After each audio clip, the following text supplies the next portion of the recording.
Hi everybody, it's great to be with you on this first feedback video for Maintaining a Mindful Life. It's Craig here and with Richard, and we're with thousands of learners from all around the world. So it's tremendous to be with you for this first week. And there's such a lot of interest in mindfulness in the world these days. And I think with all the COVID-19 stuff happening, the social distancing and the way our lives are being turned upside down, we shouldn't be surprised that people are really interested in and in many ways needing mindfulness at the moment. Richard.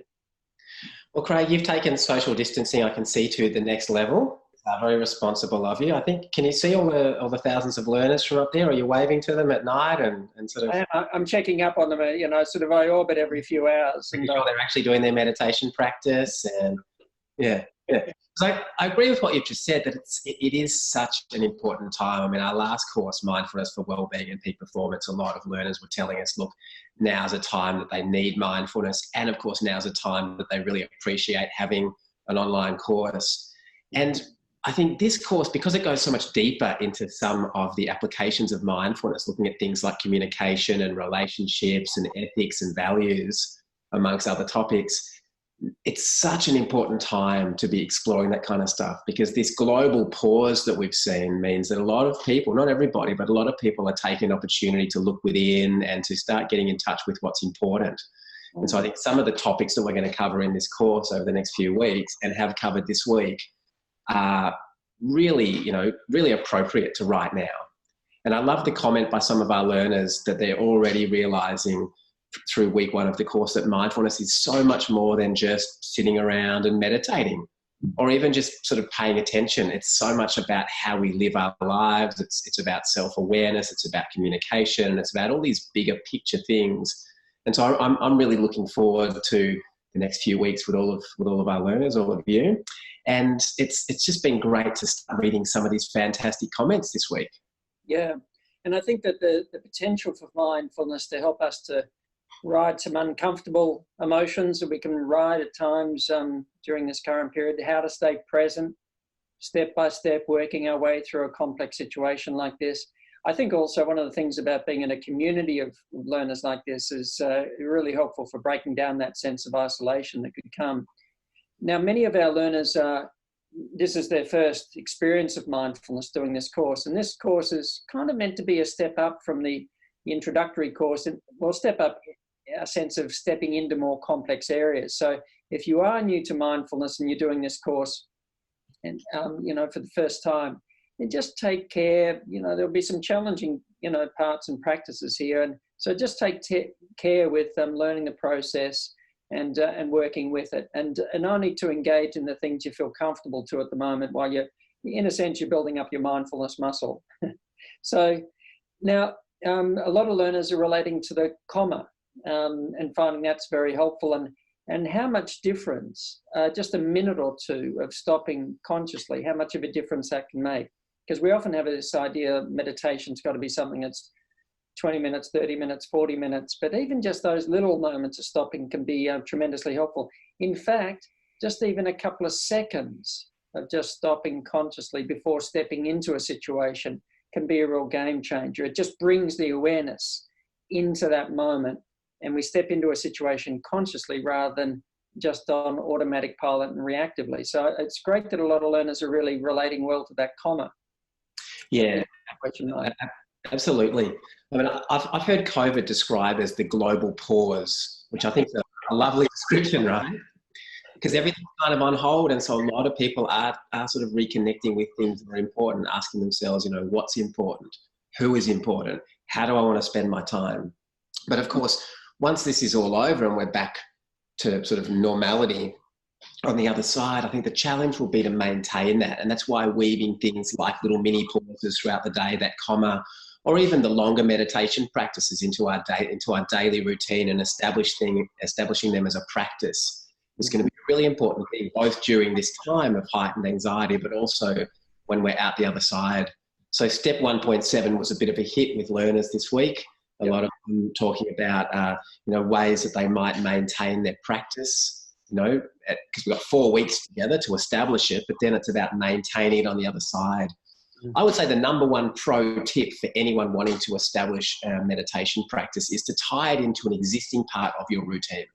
So, you know, I do it before breakfast. I get up, take a shower, get dressed, and then I sit before breakfast because it means I get it done. I always remember I'm about to have breakfast. I'm like, oh yeah, meditation. But, you know, it can be before bed. It can be the middle of the day. It can be, you know, there's no perfect time or place to do it, but it's about tying into your routine. And that's I think, what's going to predict it continuing, particularly after the course is over. You know, once we've established a bit of momentum over the next few weeks, it really is about continuing it once the course finishes. Yeah, many learners were already commenting about how am I going to keep this going at the end of the course, and even that's getting ahead of ourselves a little bit, and that's why we've got 4 weeks to help establish these practices so we can move forward after the end of the course in a mindful way. A lot of people, and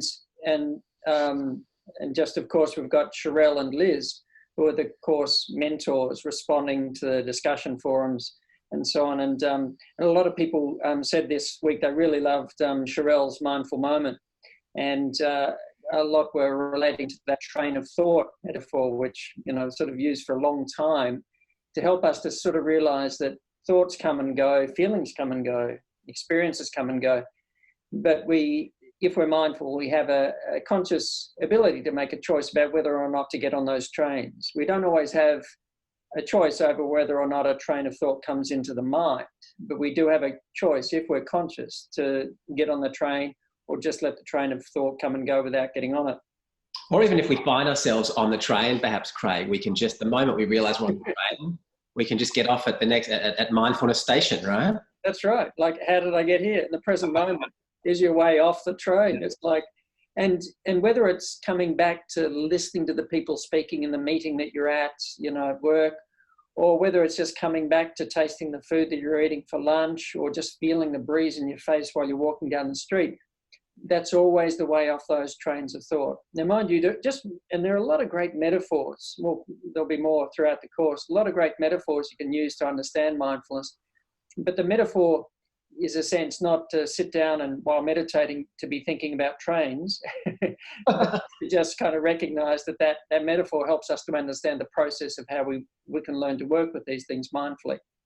And Craig, a lot of our learners also asking about mindfulness and how it can help with pain, but of course we're going to go into more depth later in the course. Yeah, the things we find uncomfortable, because if we're mindful, it doesn't mean, well, I'll never experience uncomfortable emotions or physical discomfort. But mindfulness can teach us a way of learning to work with that. So yes, we'll come back to that, but how mindfulness can help us to relate to it differently and be less consumed by it. So we'll flag that one and come back to it because it's a really important topic. And many people struggle with mindfulness because they think, well, if I'm, you know, not comfortable and really relaxed all the time, you know, sometimes whether we're mindful or not, life throws us some pretty uncomfortable situations. Yeah, and it's not, I think you hit the nail on the head there, where it's about how we relate to it. And that, of course, is at the heart of mindfulness. It's how we relate to each moment of our lives. But speaking of relationships, of course, mindful communication this week was a big topic.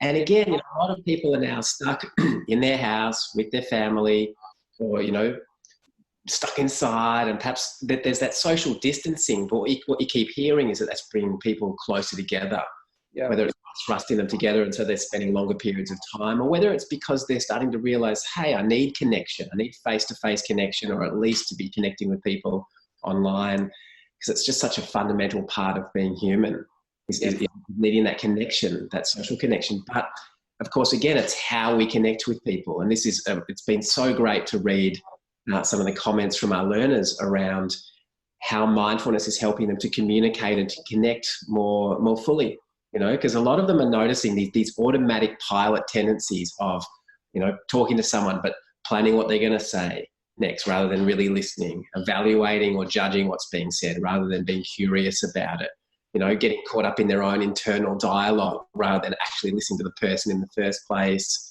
you know, jumping in with advice or trying to fix problems and that kind of stuff. And of course, that's the first step, isn't it? Once we start to notice all of those habits, right there's already some awareness. So we're not in that habit, and we can step back from it perhaps and start to, you know, to question, you know, is that really what I want to do? Or do I want to just listen to this person right now? Would it maybe make sense to give this person my full attention. And then, of course, when it's our turn to speak, are we just reactively kind of saying the first thing on the top of our mind, or just kind of talking for the sake of talking? Or can we start to perhaps listen a little deeper and think about what it is that we're actually trying to say? Yeah.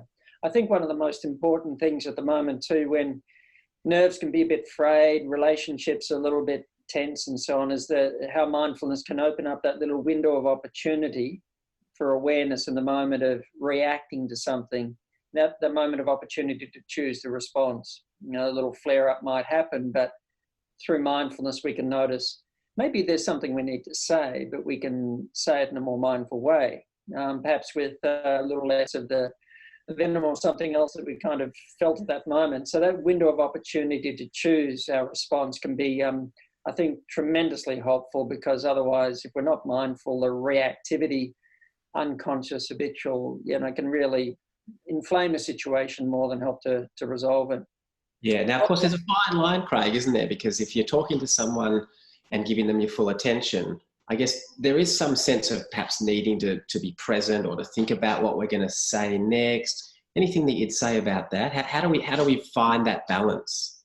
Yeah, well, you see, with this whole default mode thing, the mind talking and commenting and getting ahead of ourselves and getting back into the past and so on, the mindfulness makes that more obvious to us. And a number of our learners have been saying this week how they've been so much more aware of the internal commentary and the mind planning and preparing what I'm going to say next. And some concerned, well, wait a sec, unless I'm really, giving my attention to that while somebody's speaking, how am I going to remember what to say when the person stops speaking? And that's a kind of a little preoccupation, so if I pay attention to the person speaking to me, well, how am I going to know what to say next? And there's a kind of trust involved in being in the present moment to really give your full and undivided attention to somebody. And then when they've stopped speaking is consciously to, in a sense, respond in the moment from what's been said. Yeah. Yeah. Because the planning and preparing is like getting ahead, a step or two ahead of ourselves.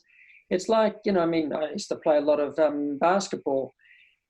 And, if you're in the middle of a game of basketball, it's not like, okay, well, 3 or 4 moves ahead. Now, how am I going to remember what to do, in about 30 seconds from now? It's like, if you're thinking like that, you haven't got your eye on the ball, because the response, if you like, in that moment of playing the game is responding to what's actually unfolding right in front of you.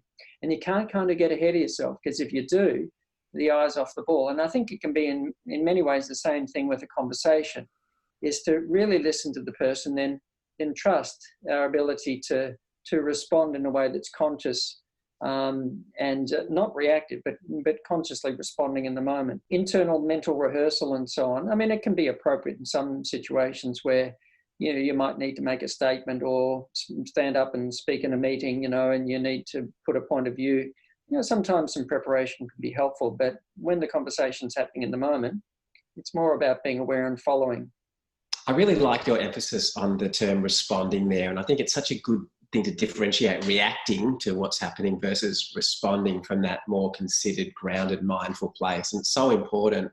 And of course, nowhere more important perhaps than when we're communicating online, and sort of mindful use of technology was another topic this week, which is super important, because for a lot of us, all of our communication's happening like it's happening right now. It's over Zoom, or it's on, some other sort of, video chat service. And of course, in the absence of those, sometimes the non-verbals, or in the absence of the direct human contact, it's much easier to react. You see this all the time, people making comments or posting things or saying things online that you'd never say to a human being. And so particularly, I think, when we're removed from people and we're communicating online, as a lot of our learners have noticed this week, super important to be even more mindful. Yeah, yes. So technology, as many are noticing, can be a major distraction and so on, but at the moment it's being a very good stopgap in these current times.